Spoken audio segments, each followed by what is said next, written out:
The day forever fortunate has arrived, which the French people have consecrated to the Supreme Being. Never has the world which he created offered to him a spectacle so worthy of his notice. He has seen reigning on the earth tyranny, crime, and imposture.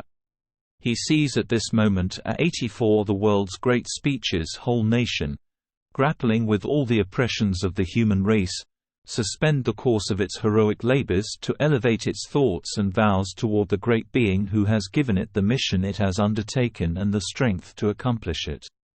Is it not he whose immortal hand, engraving on the heart of man the code of justice and equality, has written there the death sentence of tyrants?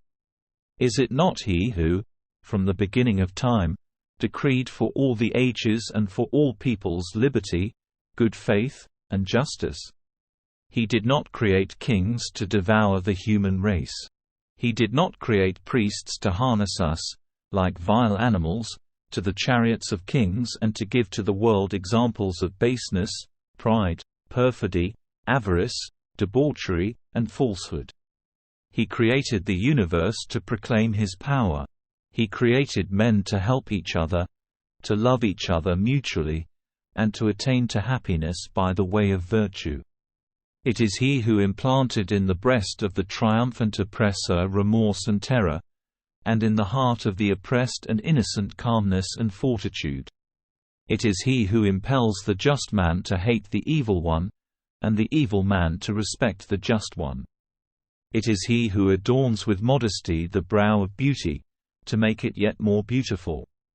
It is he who makes the mother's heart beat with tenderness and joy.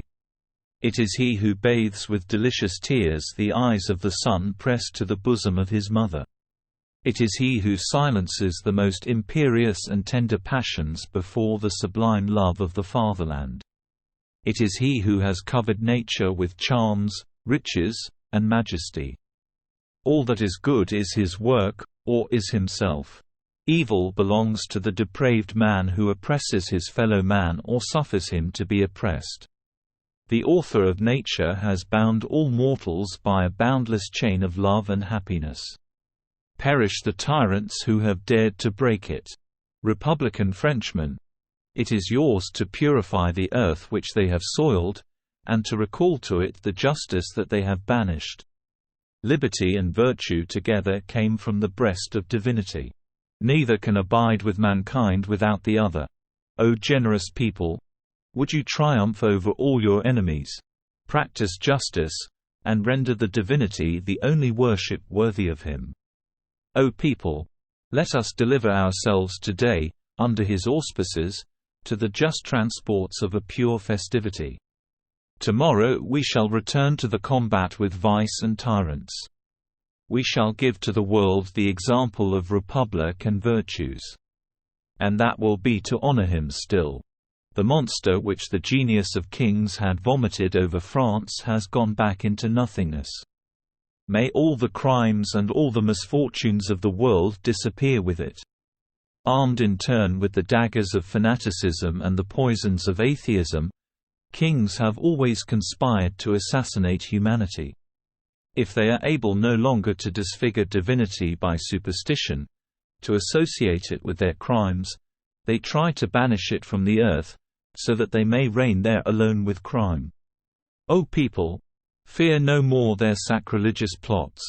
They can no more snatch the world from the breast of its author than remorse from their own hearts. Unfortunate ones! Uplift your eyes toward heaven. Heroes of the fatherland, your generous devotion is not a brilliant madness. If the satellites of tyranny can assassinate you, it is not in their power entirely to destroy you. Man, whoever thou mayest be, thou canst still conceive high thoughts for thyself. Thou canst bind thy fleeting life to God, and to immortality. Let nature seize again all her splendor, and wisdom all her empire. The Supreme Being has not been annihilated. It is wisdom above all that our guilty enemies would drive from the Republic. To wisdom alone it is given to strengthen the prosperity of empires. It is for her to guarantee to us the rewards of our courage. Let us associate wisdom, then, with all our enterprises. Let us be grave and discreet in all our deliberations, as men who are providing for the interests of the world. Let us be ardent and obstinate in our anger against conspurring tyrants, imperturbable in dangers, patient in labors, terrible in striking back, modest and vigilant in successes. Let us be generous toward the good, compassionate with the unfortunate, inexorable with the evil, just toward everyone. Let us not count on an unmixed prosperity, and on triumphs without attacks, nor on all that depends on fortune or the perversity of others. Sole, but infallible guarantors of our independence, let us crush the impious league of kings by the grandeur of our character, even more than by the strength of our arms. Frenchmen, you war against kings. You are therefore worthy to honor divinity. Being of beings, author of nature, the brutalized slave, the vile instrument of despotism, the perfidious and cruel aristocrat, outrages thee by his very invocation of thy name. But the defenders of liberty can give themselves up to thee, and rest with confidence upon thy paternal bosom. Being of beings, we need not offer to thee unjust prayers. Thou knowest thy creatures, proceeding from thy hands. Their needs do not escape thy notice, more than their secret thoughts.